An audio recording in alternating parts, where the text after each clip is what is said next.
Hi, welcome. On this video, I'm over here once again with Scrappy. Scrappy is more than midway through the board and training process. And on this video, again, I'm working on socialization exercise. And again, Polly in the background here, she's out here as a helper. You can see her doors open this time.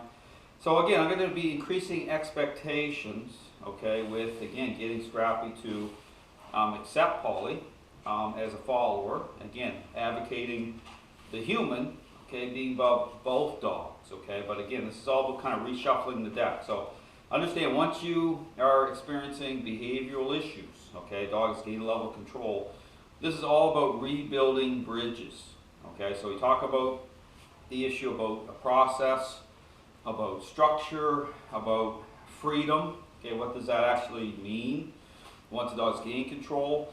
I would encourage everyone to think about the parenting example. It'll all start to make complete sense why you want to approach training as an interaction-based process. And again, it's because everything aligns almost perfectly. Even the struggles that owners have when it comes to creating change, okay, based on wanting to engage a certain way, using treats. Again, you want to stay away from all of that. Okay, jumping in that way is very problematic. Because understand, once a dog has gained control, it changes everything. It changes how, again, what a idea represents that way. And again, just like once a child's already selfish, it changes everything. Okay, so same type of thing. So it can lead people into wrong assumptions. And that's the problem by way of appearances. Understand, this is about depth of relationship. So I'm dialed in differently. Okay, I'm not focused on the sit, the down, the stay the same way as the majority, okay? It's about the interactions. It's about influence. The role influence plays.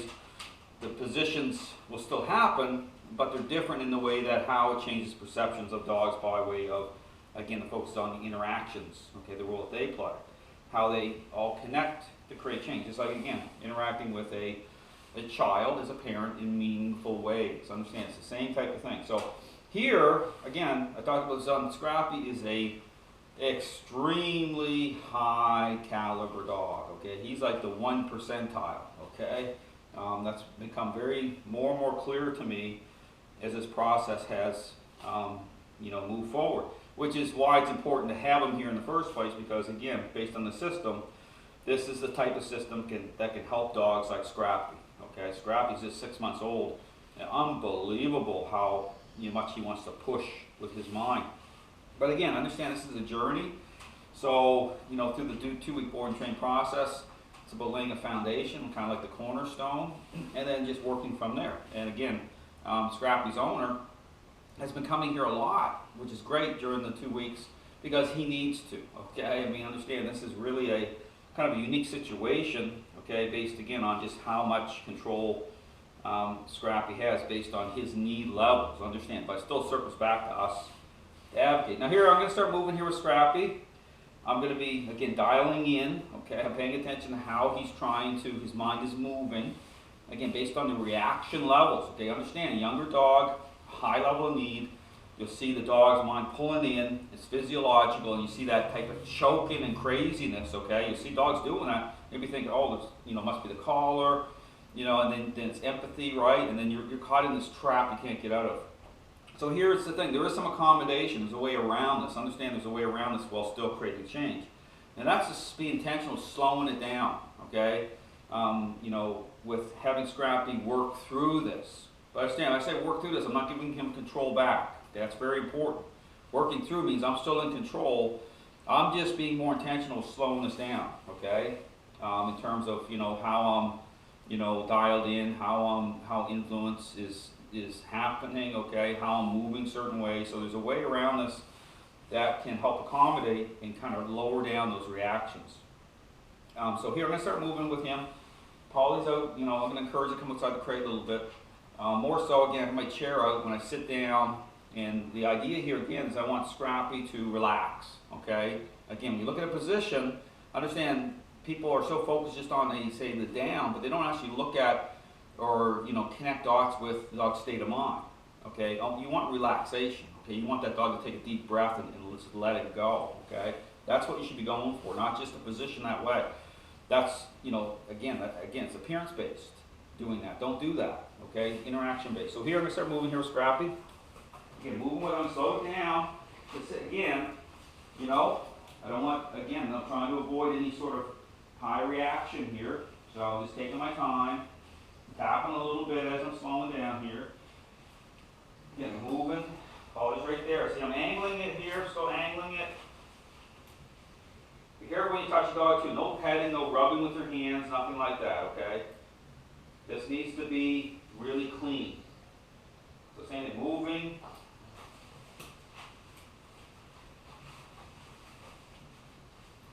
Down.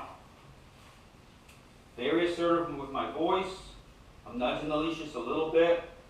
You know, so again, same thing. I want calmness. I want relaxation right here. Okay, we're at an stood, an angle. So he still has to try to turn his head to invest. Okay, so you want to break it down this way, and I'm just taking the extra few seconds. And here's the thing: when you're really dialed in, okay, you can nudge just in subtle ways when dog's down here. Okay, to start to work the mind to get the dog to relax sooner. Okay, but it's very subtle. Okay, but you can't see that's that little head, just a slight head turn. I just nudge just a little bit because I'm not waiting. Understand, this isn't about waiting. This is being proactive, so it's more effective, and the dogs will be more agreeable. Okay, really important to be dialed in this way because again, it's depth of relationship. So I'm gonna bring them up. See, I barely had to put any influence for that, but you still want some there. Okay? Move with him again. Notice how I'm keeping him at a bit of an angle here. Still get a little bit of reaction, but they're starting to, a lot of cases, they're starting to diminish here somewhat. But move them again. See, I'm still pushing on his bum. Still active at the same time with tapping the leash. Now I'm going to set up here, so I'm going to get him into a down position. But I'm going to turn him this way, away from Polly, because I want to encourage her to come up. See, I'm using my knee a little bit to guide him. I'll put him into the sit. Down. Be really assertive here. And then start to set this up, because my goal here is for me to be, again, this mimics, okay, if you're in your home, and this is a great exercise just to relax, okay, watch TV or hanging out or whatever you're doing, and connect it with the leash. Okay, this is a great exercise because you need to be connected so that you can communicate, you can continue to advocate, and bring influence onto the dog to work the dog's mind. Okay, in terms of getting the dog to relax through you. You're the pivot point. So here, that's what I'm doing here. I'm going to call Polly out here in a moment and see his eyes are sliding that way. I'm just tapping a little bit because I want him to start to just really let it go. So even before, this is the thing, you take your time. Before I even call Polly out, okay, I'm going to take the time and see just to have, so even his nose are down, his head's down like that, I'm still paying attention at all times to what he's looking at and what he's doing here. I just want him to be really letting it go. So even when his eyes start, see his eyes are sliding there, see I just nudged him a little bit, because it's a big deal. Like he wants to connect with her based on the past. He'd love to take control, and you may not even have a dog fight at all because, she'll submit.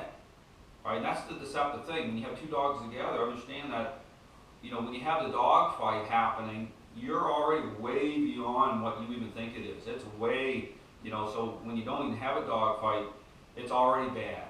Okay, understand that this is how nature is. It's context, because you have to connect all the dogs properly. So this is why I advocate you have two dogs, separate them for a while. Okay, rebuild those bridges the right way through this method, and then they come back together. But you have to understand that it's like a supply source for the dog. Okay, not good. It's not a healthy thinking. You're in a intervention situation. So here he's pretty relaxed here. Polly, come on. Polly, come. Polly, come. Come. Polly, come. Polly, come.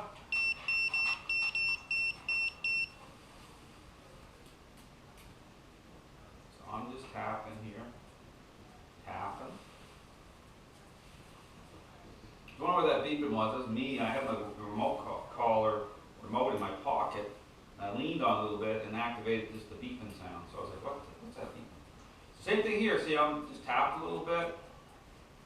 Tapping, tapping. See, he's wanting to know where she's at. She come out. She's kind of staying clear a little bit. Polly, come here.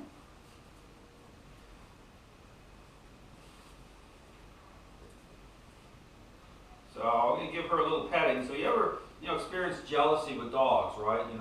You're petting one dog, the other dog starts to get really possessive and jealous. This is a great exercise for that. Okay, I'm saying, hey, no, I'm connecting with Polly this way. It might happen with the other dog at some point, but if the dog's really jealous and possessive, yeah, you need to work it this way. But you have one dog that, is more balanced and more of a follower. Okay, so this is a great moment here. So for anyone that claims they've never seen me pet a dog, right, or give affection, right, it's understand that when you're in the middle of a process and you're dealing with a dog, you have to understand what your goals are. It's not about being mean to dogs. It's about messaging. It's about the context of emotion. Okay, but then what I'm going for is depth of relationship. I'm going for a deep bond with the dog. So it's like with a child. When the child's selfish, you got to work through it as a parent. Come out on the other side. And then the child gets to know you really well, you get to know them really well, but you're doing the right thing. Understand, this is about, otherwise if you let it go, it's not the right thing at all. I mean, you have to really think about that. So understand that when I'm in the middle of problems with dogs, you have to advocate the right way. Don't walk in and encourage people to emotionalize their dogs when they're already faded out of the relationship and they're experiencing problems. That's the wrong thing to do, okay? If you really care about dogs, you have to understand that you have to know and understand what your goals are and to truly fix the relationship the right way. So Polly's a great helper. She's been helping me for years. She's helped with so many dogs. And I rescued her, quite a few years ago in Tennessee. Brought her back.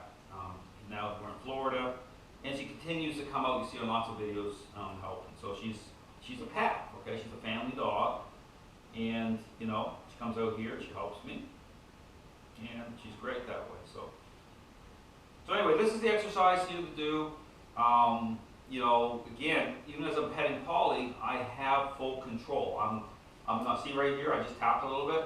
You don't want gaps, okay? You want to see, and then when I did that, see him relax even more. So he put his head down, his chin out, okay? So this is what I'm going for, total relaxation, okay? And just hang out like this. Full control, total relaxation. Then this is what gets you off leash, okay, the trust. You want to be able to trust your dog. This is the way to do it, okay? So, again, it's all about advocating the right way. And, Scrappy is doing really well considering, he's that dog. He's that dog, okay, that is going to push it right to the max. But again, I'm saying this system can handle it because there's no barriers. Okay, this is an interaction-based system. If you were to engage in bribery with Scrappy, if you engage in bribery with Scrappy, or any other way, you're be totally deceived and be totally blindsided at some point because he'll end up biting somebody if he doesn't get on the right path, which he is now. He's on the right path here. So, and his owner is